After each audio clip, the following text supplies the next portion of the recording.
असुरों और दुष्टों का संहार करने वाली माता कालरात्रि की पूजा करने और सच्चे मन से प्रार्थना करने पर सभी दुख दूर रहते हैं और जीवन और परिवार में सुख शांति का वास रहता है। शास्त्रों और पुराणों में बताया गया है कि मां कालरात्रि की पूजा और उपवास करने से सभी नकारात्मक शक्तियों का नाश होता है और आरोग्य की प्राप्ति होती है। मां कालरात्रि अपने भक्तों को आशीष प्रदान करती हैं और बल और आयु में वृद्धि भी होती है। माता कालरात्रि की पूजा रात्रि के समय में भी की जाती है। हिंदू धर्म में नवरात्रि का विशेष महत्व होता है। नवरात्रि के 7वें दिन यानी कि महासप्तमी के दिन मां कालरात्रि की पूजा करने का विधान है। इस बार मां कालरात्रि की पूजा 9 अक्टूबर 2024 यानी कि आज ही के दिन की जानी है। मां कालरात्रि की पूजा करने से भक्त सभी तरह के भय से दूर हो जाते हैं। मां कालरात्रि का रूप उनके नाम की तरह ही घने अंधकार सा काला है। इनके 3 नेत्र हैं जो कि ब्रह्मांड की तरह गोल हैं। मां के इस रूप की सवारी गधा है। उनका ऊपर उठा दाहिना हाथ वर मुद्रा में है।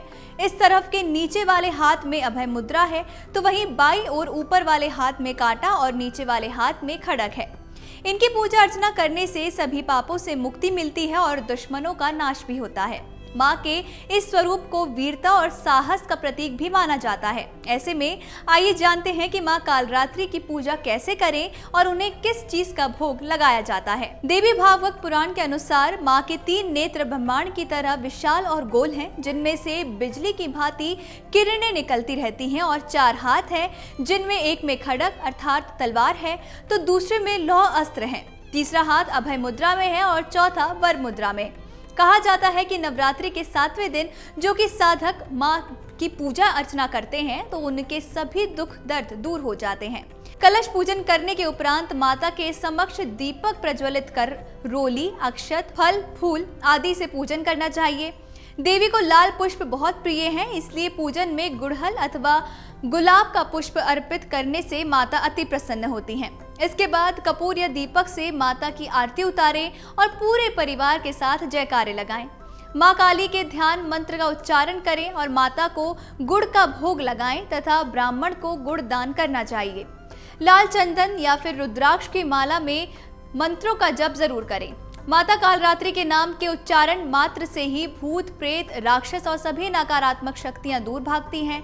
मां कालरात्रि दुष्टों का विनाश करने वाली हैं और ये ग्रह बाधाओं को भी दूर करती हैं। इनके उपासक को अग्नि भय, जल भय, जंतु भय, शत्रु भय, रात्रि भय आदि कभी नहीं होते, अतः हमें निरंतर इनका स्मरण, ध्यान और पूजन जरूर करना चाहिए।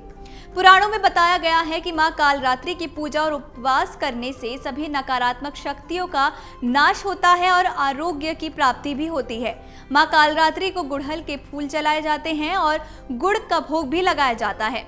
सुबह शाम आरती के बाद दुर्गा चालीसा या दुर्गा सप्तशती का पाठ भी आपको करना चाहिए। आपको बता दें कि सप्तमी तिथि की देवी मां कालरात्रि को भोग में गुड़ के नैवेद्य अर्पित करें। पूजा के बाद गुड़ को ब्राह्मण को दान करना ना भूलें और गुड़ के बने प्रसाद को वितरण कर दें। इससे लंबे समय से चले आ रहे शोक मिट जाते हैं और जीवन में भी खुशियां बनी रहती हैं। इसके साथ ही इस दिन अगर आप किसी असहाय व्यक्ति की मदद भी करते हैं तो आपके ऊपर माता का आशीर्वाद सदैव बना रहता है। महासप्तमी के दिन मां कालरात्रि को गुड़ और गुड़ से बनी चीजें जैसे मालपुआ का भोग भी लगाना चाहिए। इन चीजों का भोग लगाने से माता प्रसन्न होती हैं और सभी मनोकामनाएं भी पूरी करती हैं। पूजा के समय माता को 108 गुलदाउदी फूलों से भी बनी माला अर्पित करना ना भूलें। अगर आप ये वीडियो YouTube पर देख रहे हैं तो हमारे चैनल को सब्सक्राइब कर बेल आइकन दबाएं और Facebook पर देख रहे हैं तो हमारे पेज को लाइक करें। 8 मिलियन प्लस सब्सक्राइबर, आपके इस भरोसे के लिए बहुत धन्यवाद।